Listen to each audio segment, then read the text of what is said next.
اس طرح سے میرا خیال ہے 100 سے زیادہ لیکچر اپلوڈ ہو چکے ہیں 30-40 منٹ کے، تو وہ آپ سنیں گے تو انشاءاللہ اچھا وہ قرآن سامنے رکھ کے بیٹھا کریں، اور قرآن ہمیشہ ایک جیسا ہو، 15 لائنوں والا ہے تو ہمیشہ 15 لائنوں والا، 16 لائنوں والا ہے تو ہمیشہ ایک قرآن کو تلاوت کا معمول بنانا چاہیے۔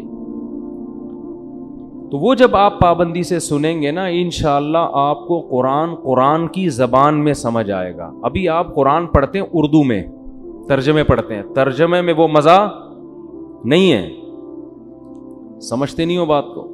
جو اصل زبان ہے نا قرآن کی وہ تو عربی ہے نا، تو اس کو جب آپ پڑھیں گے نا اپنے گھر میں بھی اس کا ماحول بنائیں۔ تو یہ میں نے بہت محنت کے بعد، بہت تجربوں کے بعد ایک کورس ڈیزائن کیا ہے، اس کو آپ ہلکا نہ سمجھیں۔ لوگوں کو عام طور پہ شوق ہے تکلفات کا، جب تک کوئی انسٹیٹیوٹ نہ ہو، کوئی سرٹیفکیٹ نہ ہو، پراپر طریقے سے یہ نہ ہو، وہ تکلفات میں پڑھتے ہیں لوگ۔ ایک سادہ طریقے سے ایک چیز آپ کو سکھائی جا رہی ہے، اس میں دلچسپی نہیں لیتے لوگ زیادہ۔ تو وہ جب آپ پڑھیں گے نا تو انشاءاللہ آپ کو قرآن آپ کے لیے بہت آسان ہو جائے گا، لیکن پابندی کے ساتھ آپ نے وہ لیکچر سننے۔ روز لیکچر ایک نہیں سنتے تو اپنی ڈائری میں کوئی اسکیجول بنا لیں کہ ہم ایک دن چھوڑ کے ایک لیکچر ہم نے سننا ہے، سمجھتے ہیں؟ تو اس سے بہت فائدہ ہوگا انشاءاللہ۔ قرآن تلاوت سننے میں مزہ آئے گا آپ کو۔ اب آج میں تلاوت کر رہا تھا گھر میں، وَإِذَا بَطَشْتُمْ جَبَّارِينَ، تو کسی نے پوچھا یہ بطشتم 2 دفعہ کیوں آ رہا ہے؟ تو جب قرآن سمجھ میں نہیں آئے گا تو پھر یہی ہوگا بطشتم 2 دفعہ کیوں آ رہا ہے، ٹھیک ہے؟ تو قطعی یہ سجل للکتب ہے نا قرآن میں، تو قرآن کی بلاغت ہے وہ سمجھنے کے لیے عربی کا سیکھنا ضروری ہے، تو اس لیے وہ سمجھا کریں۔ تو جب بھی آپ کو کوئی پریشانی ہو، آج انسان جب قرآن پڑھتا ہے اور سمجھتا بھی ہے، جب سمجھ میں ہی نہیں آئے گا تو کہاں سے ٹینشن دور ہوگی؟ بغیر سمجھے پڑھنے کی بھی اپنی برکتیں ہوتی ہیں، پڑھنا چاہیے، روزانہ تلاوت کا معمول بنانا چاہیے، لیکن جو سمجھ کے پڑھنے میں مزہ ہے وہ بغیر سمجھے میں نہیں ہے، تو اس کا معمول بنانا چاہیے۔ اللہ نے اس صورت میں اپنی نعمتیں بیان کی۔ جعل لکم اللیل لباسا، اس نے رات کو تمہارے لیے لباس بنایا۔ وجعل النوم سباتا، نیند کو کنیکشن کٹنے کا ذریعہ بنایا، ڈسکنیکٹ۔ جب ہم جسم سے محنت کرتے ہیں، چلتے ہیں، ٹانگوں کو تھکاوٹ ہوتی ہے، تو ٹانگوں کی تھکاوٹ دور کرنے کا طریقہ کیا ہے؟ چلنا چھوڑ دیں۔ ہاتھوں سے وزن اٹھاتے ہیں، تھک جاتے ہیں، ہاتھ کی تھکاوٹ دور کرنے کا طریقہ کیا ہے؟ وزن اٹھانا چھوڑ دیں۔ لیکن کھوپڑی تو سارا دن سوچتی رہتی ہے، اس کو آرام کیسے دیں گے؟ سوچنا چھوڑ دیں۔ تو یہ اپنے اختیار میں ہے بھائی چل رہے ہو بیٹھ جاؤ، ٹانگیں تھوڑی دیر میں ریلیکس ہو جائیں گی۔ سوچنا چھوڑو کہ میں سوچوں گا نہیں اب، تاکہ دماغ کو سکون ملے۔ دنیا چھوڑ دے گا آدمی لیکن سوچنا نہیں چھوڑ۔ آواز صاف آ رہی ہے؟ تو دنیا چھوڑ دے گا انسان لیکن سوچنا نہیں چھوڑ سکتا۔ جتنا سوچنا چھوڑیں گے اتنا اور سوچیں گے۔ اور پنجاب والے کہتے ہیں سوچی پیا تے بندہ گیا، اسی کہتے ہیں نا، سوچی پیا، پتہ نہیں ایک سنا تھا ہم نے، سوچی پیا تے بندہ گیا۔ تو اللہ کا کتنا بڑا کرم ہے، اللہ فرماتے ہیں تم آرام کے لیے لیٹتے ہو، ہم تم پر نیند کو مسلط کر کے تمہارے دماغ کا کنیکشن جو تار ہے نا وہ دنیا سے لیڈ ہی کاٹ دیتے ہیں اللہ تعالیٰ۔ لیڈ کیا ہو گئی؟ کیسا خراٹے لے کے پڑا ہوا ہوتا ہے کئی گھنٹے، کبھی ادھر کروٹ کبھی ادھر کروٹ، اس کے بعد جب صبح اٹھتا ہے کیسا دماغ فریش، صبح کے وقت میں ایسا لگتا ہے جیسے نئی زندگی مل گئی ہو۔ صبح اتنا سکون ہوتا ہے انسان کی طبیعت میں۔ اس سکون کی سب سے بڑی علامت پتہ ہے کیا ہے؟ کہ صبح آپ خاموش ہوتے ہیں۔ جو انسان سکون میں نہیں ہوتا نا وہ بولتا بہت ہے، اور جو سکون میں ہوتا ہے وہ کیا ہوتا ہے؟ بولو نا، ابھی تو بولنے کا ٹائم ہے۔ یہ ثابت کر رہے ہیں کہ ہم سکون میں ہیں۔ دیکھو صبح صبح فریش ہوتا ہے نا ذہن، تو فجر کی نماز میں آپ آ کے دیکھیں نمازی چپ چاپ بیٹھے ہوئے ہوں گے، تمیز سے، اور آدمی منہ نیچے کر کے بیٹھا ہوا ہوگا آرام سے۔ امام اگر 2 منٹ لیٹ بھی ہو جائے کوئی پیچھے مڑ کے نہیں دیکھتا، تکلیف نہیں ہوتی کسی کو، آ جائے گا بھائی، کو بھاگا تھوڑی جا رہا ہے۔ لیکن ظہر اثر میں دیکھیں آپ ایک گہما گہمی، کوئی ادھر دیکھ رہا ہے، کوئی یوں دیکھ رہا ہے، کوئی گھڑی کو دیکھ رہا ہے، کوئی پیچھے دیکھ رہا ہے، وضو خانے میں امام کہاں گیا بھائی.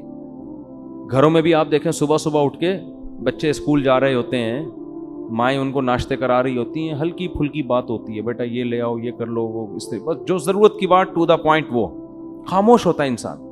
صبح اٹھیں آپ، منہ دھوئیں، چائے وائے پئیں یا ناشتہ کریں، اس کے بعد کوئی آ کے باتیں کرنا شروع کر دے، انسان کو غصہ آتا ہے. بھائی چپ کر کے بیٹھو آرام سے یار، صبح صبح کے ٹائم پہ کیا لگائی ہوئی ہے، کہتے ہیں نا. اس لیے کہ دماغ میں کیا ہوتا ہے، سکون. تو یہ جو انسان ہے نا، یہ جتنا سکون میں ہوگا اتنا خاموش ہوگا. لوگ الٹا سمجھتے ہیں کہ جتنا بولو گے اتنا سکون ملے گا. ایسا نہیں ہے. بولنا بے سکونی کی علامت ہے اور بے وقوفی کی بھی علامت ہے. بچے زیادہ بولتے ہیں کیونکہ بے وقوف ہوتے ہیں. ہر وقت بولتے رہیں گے کہ نہیں بولتے رہیں گے، ابو یہ کیا ہے، ابو یہ کیوں، میں کیوں کرتے رہیں گے. میں کیا پالوں، میں کیا کروں، مجھے یہ چاہیے، مجھے وہ چاہیے. جب تھوڑے بڑے ہوتے ہیں تو چپ کر کے آرام سے کونے میں بیٹھے رہتے ہیں. ہمارے حضرت مفتی رشید احمد صاحب رحمہ اللہ تعالیٰ کی محفل میں جب ہم پہلی مرتبہ گئے، حضرت کی آدھا گھنٹہ محفل ہوتی تھی، تو ہم جب جا کے بیٹھے ہیں تو وہ ہمارا خیال تھا آتے ہی باتیں کرنا شروع کر دیں گے. وہ آدھا گھنٹہ خاموش بیٹھے رہے، چپ بالکل. ہم کالج سے نکل کے گئے تھے، ہم نے یہ ماحول کبھی دیکھا ہی نہیں تھا. ہم بھی جا کے چپ کر کے ہمیں بولتے ہوئے اب ڈر لگ رہا ہے، ہم بھی چپ کر کے تمیز سے بیٹھ گئے وہاں. آدھا گھنٹہ وہ چپ بیٹھے رہے. تھوڑا دائیں دیکھا، بائیں دیکھا، پھر اپنے کوئی تحریر تھی ان کے ہاتھ میں، تھوڑی سی اس پہ نظر کی، پھر چپ. پھر کسی کو دیکھ کے تھوڑا سا مسکرائے. ہم نے کہا اب بولیں گے کچھ، بس مسکرانے پہ اکتفا کیا. بھئی یہ مس کال ہے، فی الحال اتنا کافی ہے، ٹھیک ہے نا. یہ خاموش پیغام تھا، پتہ نہیں کیا پیغام دیا انہوں نے. آدھے گھنٹے کے بعد واپس چلے گئے. ہم نے کہا یہ کیسی محفل ہے بھائی. لیکن عجیب بات یہ کہ سکون ہمیں اتنا ملا شاید زندگی میں کبھی نہ ملا ہو. ایسا سکون ملا، اڑے یہ کیا ہے بھائی. ایسی خاموش جیسے سکینت آسمان سے اتر رہی ہے. میرے بڑے بھائی ایک دفعہ آئے ہمارے یہاں مدرسے میں، سب طلبہ نا چپ چاپ بیٹھے ہوئے مطالعہ کر رہے تھے اپنا. تو وہ کئی گھنٹے ہمارے مدرسے میں رہے. تو جب وہ جانے لگے، کہنے لگے اللہ کی قسم ایسا سکون زندگی میں کبھی بھی نہیں ملا جو یہاں کے ماحول میں. چپ چاپ سب بیٹھے ہوئے اپنے کام سے کام.